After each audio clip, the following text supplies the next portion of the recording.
Hey, nuisance. So, this animal is actually pretty close to my heart. I used to see him a lot when I was growing up. If you've lived in a warm climate and somewhere close to the equator, you might have seen these ubiquitous creatures. What am I talking about? Well, this animal is an anole, or an anole. It's a lizard. In general, they're pretty small. Some people might be afraid of them, but they're relatively harmless. If we think of these particular lizards, they don't have any venom, they're not slimy, and in fact, most of them are pretty dry. If we look at that particular species, or rather, if we look at anoles in general, we find that they are found in subtropical and tropical environments. And their fossils can go back even millions of years, found in amber, which is pretty interesting. It shows the stability of the Greater Antilles.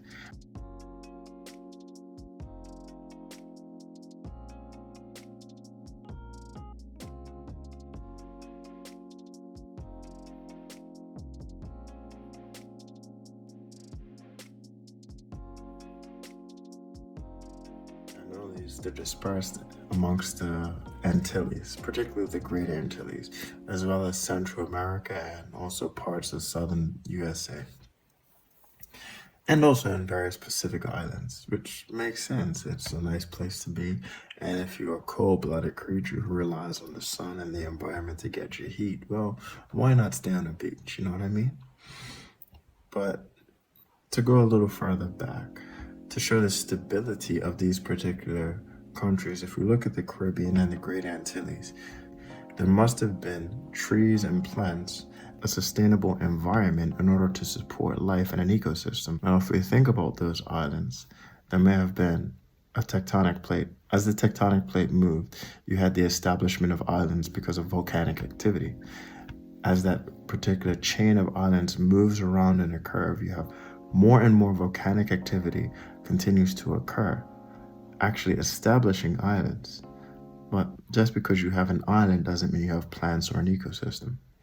In order to have an ecosystem, you have to have, well, a variety of different creatures and environments that work symbiotically. So, how does that relate to anoles?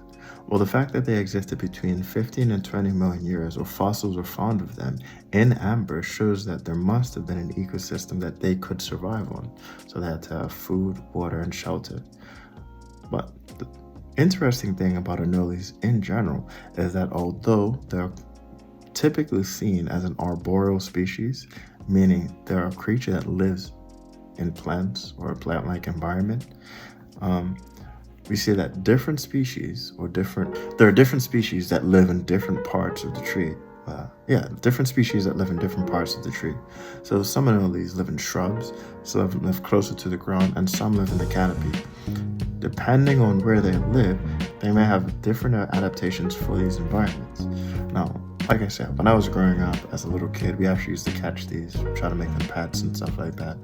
And it was a part of it shaped my interest in nature, because one of the only types of creatures that I could actually catch and hold. But what made them stand out? Well, one of the behaviors that they do have is they do this thing, it's bobbing up and down. It's almost as if they're doing push-ups in a tree. And you see it particularly with the males. Well, this is a display to other males in the area to let them know that this is their particular territory. Another thing anoles have in order to aid in this display is something called a dewlap. So you'll see many lizards, as they bob up and down, they may press themselves up, extend their head, and from under their chin comes a flap of skin. The flap of skin is really colorful and it stands up.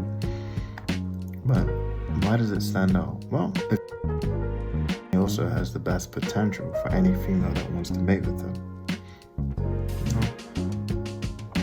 If you look it up on the internet, you usually see anoles as sometimes an emerald green, like a mottled brown, but their dewlap is pretty bright, usually red and orange or yellow, and sometimes they have a really wonderful cerulean blue or like a deep mauve on their tails. They come in so many different colors, and it's really beautiful and captivating. One thing that is really interesting is not always the brightest that is chosen. Rather, it's the ones that contrast their area the most. So if you have a bright green if you have a bright green lizard that has a lot of bright green in its surroundings, that doesn't mean that it's going to be chosen. But if there is something that contrasts that color, maybe a red or an orange, those are the lizards that the females seem to choose the most. But how do they get their color? Well, as I was trying to do some research for this video, I always thought that lizards just ate bugs. And for the most part, most lizards do, anoles included. But that's not all they eat. They also eat plant material. But what is significant about that? Well, this plant material sometimes has carotenoids. Carotenoids are a class of yellow, orange, and red fat-soluble pigments. Long story short, this is a fat-soluble pigment, or something that lizards eat. If you think of something like a papaya, a carrot, or tomato, these usually get their color from carotenoids. So carotenoids also have carotene. Carotene is, maybe you've heard of this, a little important in making beta carotene.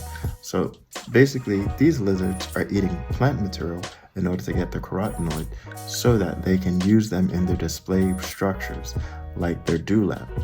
And by doing that, they have a higher contrast between their environment.